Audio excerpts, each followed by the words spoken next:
நேரம் காலை 6:30. ஆரம்பிக்கலாமா?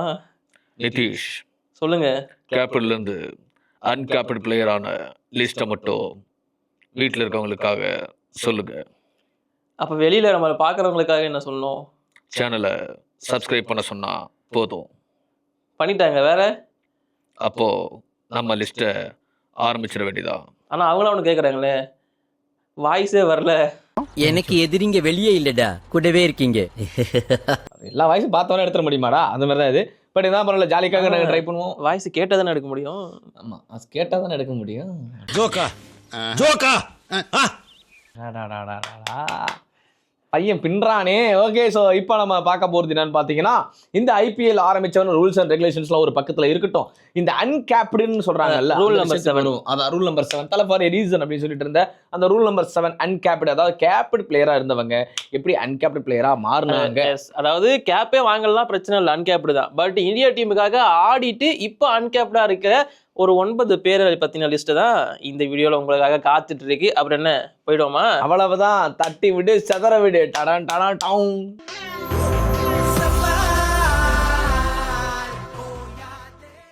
ஆல் இன் ஆல் ஸ்போர்ட்ஸ் நேயர்களே அனைவருக்கும் வணக்கம். நான் விஜய் சிட்டி, என்னுடன் ஸ்போர்ட்ஸ் காலத்துல இருந்து ஹோஸ்ட் பண்ணிட்டு இருக்கேன் நிதிஷ்.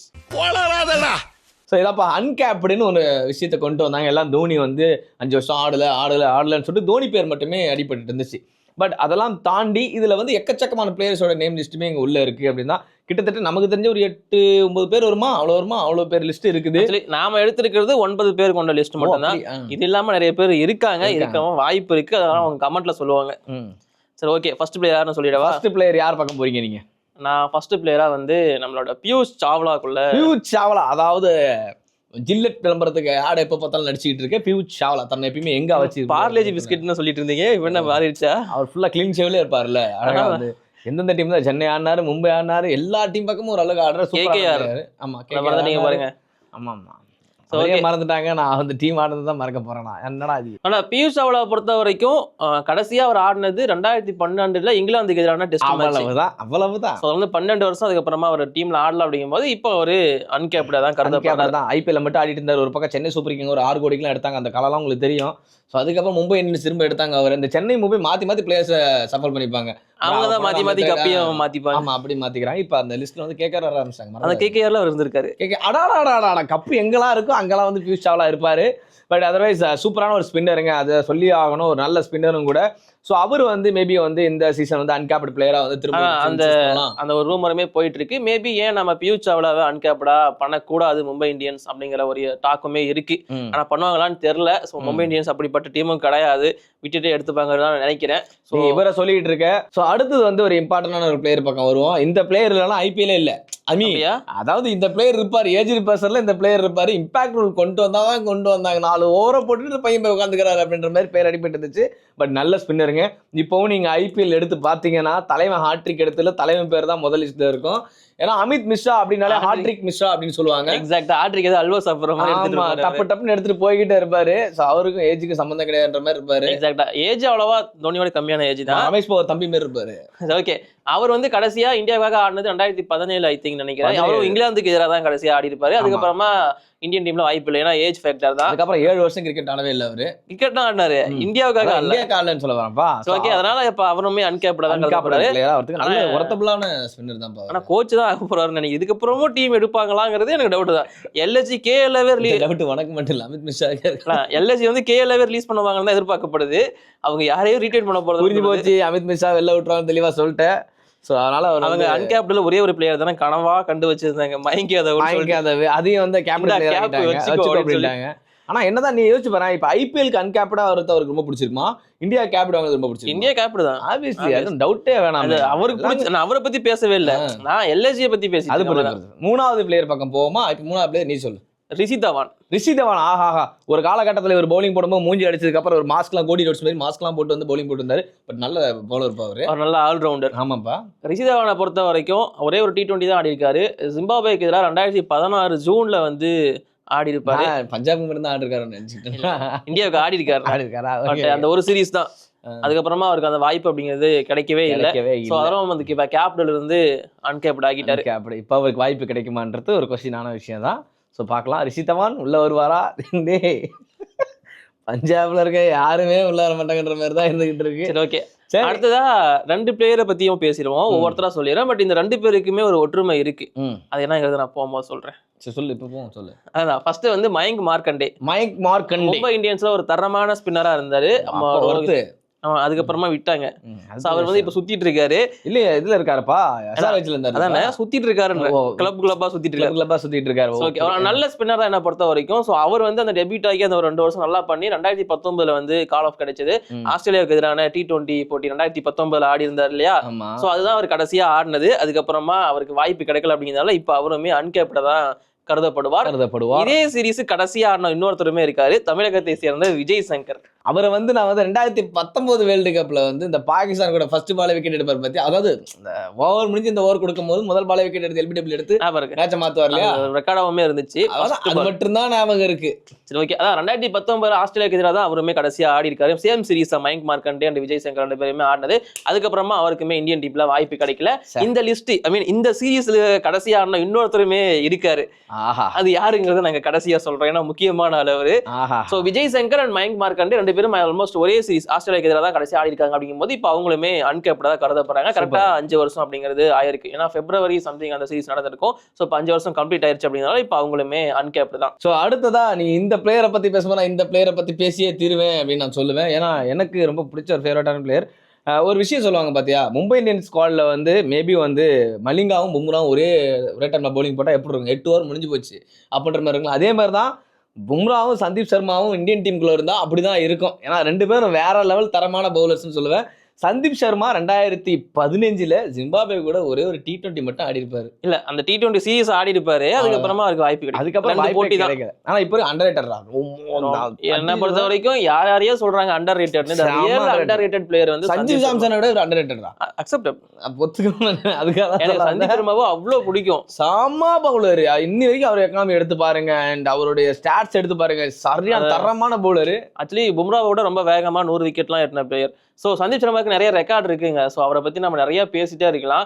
பட் அவர் வந்து கடைசியாக நீங்கள் சொன்ன மாதிரி 2015 ஜிம்பாப்வே டூரில் தான் அவர் கடைசியாக எடுத்திருந்தாங்க. அதுக்கப்புறம் வந்து பார்த்தா ராஜஸ்தானில் மட்டுமே ஆடிக்கிட்டு இருக்காரு. அவர் வந்து ஏலத்தில் எடுக்கணுன்றது எனக்கு ஆசை. சென்னை சூப்பர் கிங், RCB ஆனால் அதுக்கு கப்பு கிடைக்காது, அது நல்ல டீம் இல்லை. மும்பை இந்தியன்ஸ் எடுக்கணுன்றது தான் ஆசை. அதுக்கு ஃபர்ஸ்ட் RR ரிலீஸ் பண்ணவர், ஏன்னா அன்கேப்டு 4 கோடி தான்.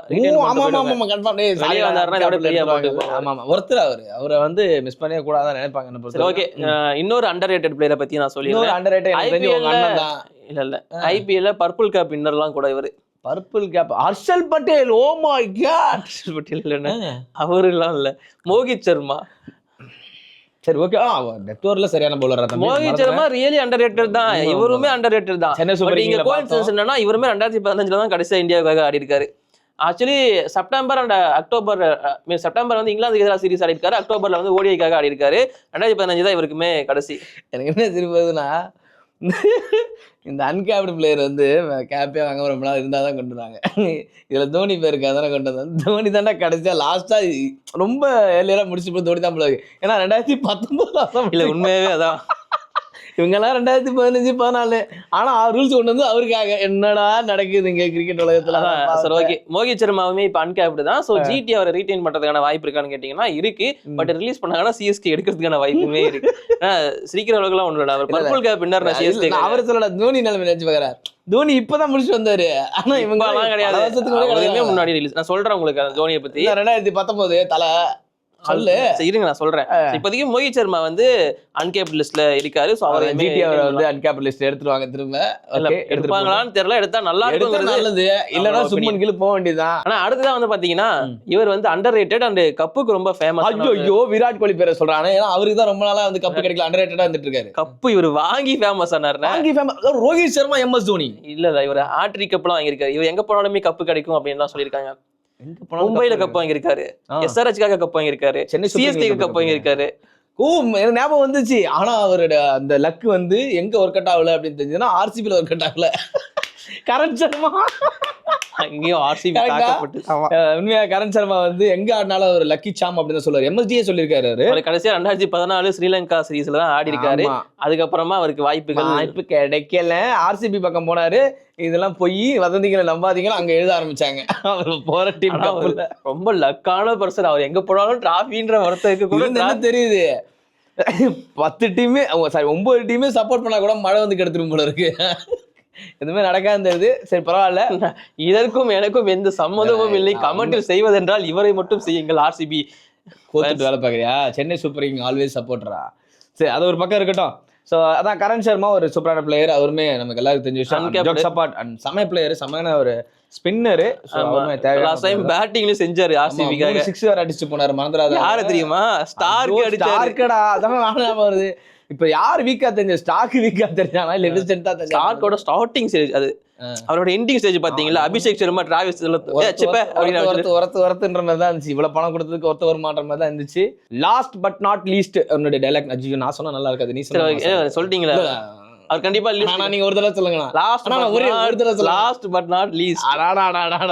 நான் முன்னாடி சொல்லியிருந்தேன்ல மயங்க் மார்க்கண்டே விஜய் சங்கருக்கு ஒரு இது என்னன்னா அவங்க கடைசியான T20 சீரிஸ் வந்து ஆஸ்திரேலியாவுக்கு எதிராக 2019 இவருக்கும் T20 சீரிஸ் கடைசியா அதுதான். T20 சீரிஸா? ஆமா, 50 ஒரு சீரிஸா ஆடினது கடைசியா இவருக்கு அதுதான். பட் இந்தியாவுக்காக அவர் ஆடினது வந்து நியூசிலாந்துக்கு எதிராக 2019 ஜூலை 9ஆம் தேதி யாரு வேணா மறக்கலாம், நாங்க மறக்க மாட்டோம். அன்னைக்கு மார்டின் கப்தில் வந்து அந்த ரன் அவுட் பண்ணாம இருந்திருந்தாருன்னா 2019 நம்ம கப் அடிச்சிருப்போம்.